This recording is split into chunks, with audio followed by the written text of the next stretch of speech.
Ada 7 orang yang menghina Tuhan atau tidak menghormati Tuhan, ya menganggap Tuhan itu apalah, nggak penting, dan langsung menerima akibatnya. 1. Thomas Andrews, pencipta atau pembuat kapal Titanic, kapal pesiar termewah pertama. Wah, perfect menurut dia. Bahannya bagus, canggih, semua lengkap. Dan dia berkata, kapal ini tidak mungkin tenggelam sekalipun oleh Tuhan. Tuhan pun tidak bisa menenggelamkan kapal ini, saking canggih, bahannya bagus, mewah. Nah, dalam perjalanan pertama, trialnya orang udah naik semua, coba-coba.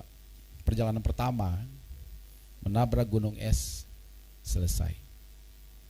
Hati-hati dengan kesombongan. Ngeri ya. Yang kedua, Gazuza, artis Brazil, di panggung waktu lagi manggung menghisap serutu di panggung. Dia mengepulkan asapnya ke atas dan dia berkata, Tuhan, ini untukmu. Kemudian beberapa waktu kemudian kena kanker paru-paru dan meninggal.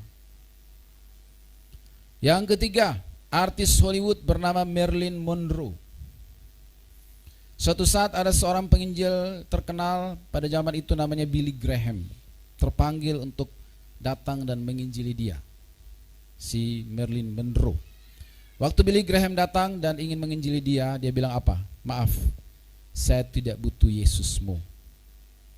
Kemudian tidak lama kemudian ditemukan meninggal di apartemennya. Ya. Yang keempat, John Lennon. Ya.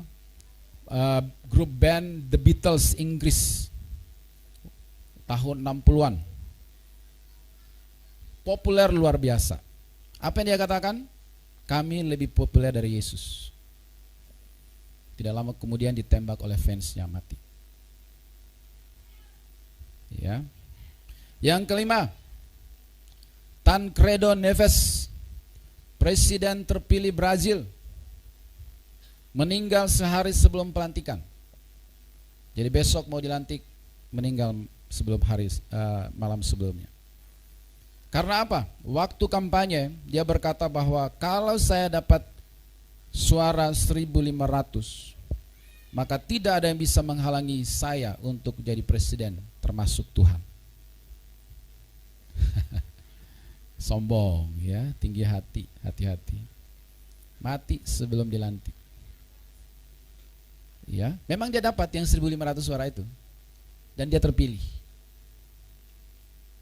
Tapi karena omongannya yang bilang termasuk Tuhan, tak bisa menghalangi saya, mati sehari sebelumnya. 6. Bon Scott, musisi era 70-an. Ya, mati tersedak muntahnya sendiri. Karena ada lirik lagunya yang berkata, jangan hentikan aku sedang berjalan ke neraka. Yang ketujuh, Campinans, seorang gadis yang akan pergi berpesta bersama teman-temannya. Dia diantar ibunya. Sebelum pergi ibunya berkata, Tuhan menyertaimu ya nak. Lalu dia bilang, kalau Tuhan mau ikut, dia di bagasi aja deh. Lalu dalam perjalanan terjadi kecelakaan yang hebat. Mobil hancur, anak ini mati. Bagasi aman. Karena Yesus ada di situ. Hati-hati. Itu sama kayak ilustrasi rumah dengan beberapa kamar. Betul? Yang menggambarkan kehidupan kita. Ada kamar ekonomi, kamar kesehatan, kamar studi, kamar masa depan, kamar pasangan hidup, ya berbagai aspek kehidupan kita lah, ya kan?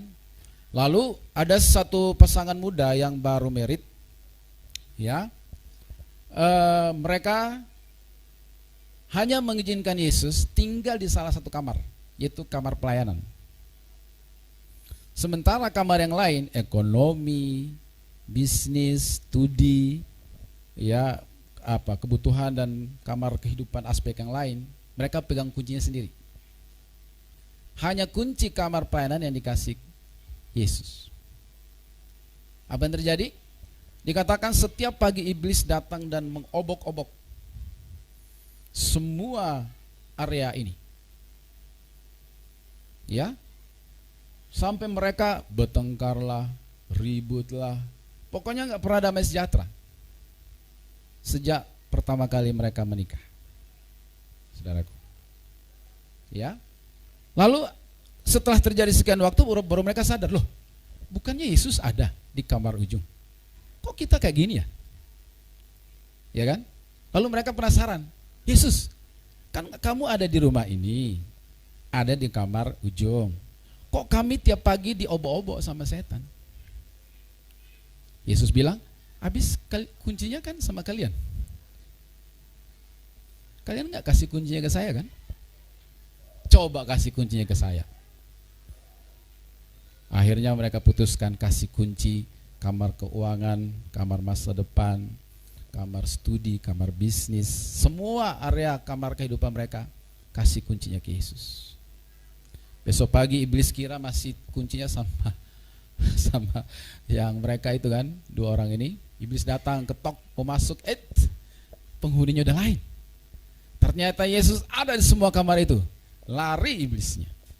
Sejak hari itu baru mereka merasakan damai sejahtera, sukacita, ketenangan berubah karena Yesus ada di semua kamar hidup mereka dan Dia yang pegang kuncinya. Ya, amin, saudaraku. Jadi seluruh kamar hidup ini harus kita kasih kuncinya ke Yesus. Jangan kita merasa bahwa kita bisa handle kamar tertentu di mana Yesus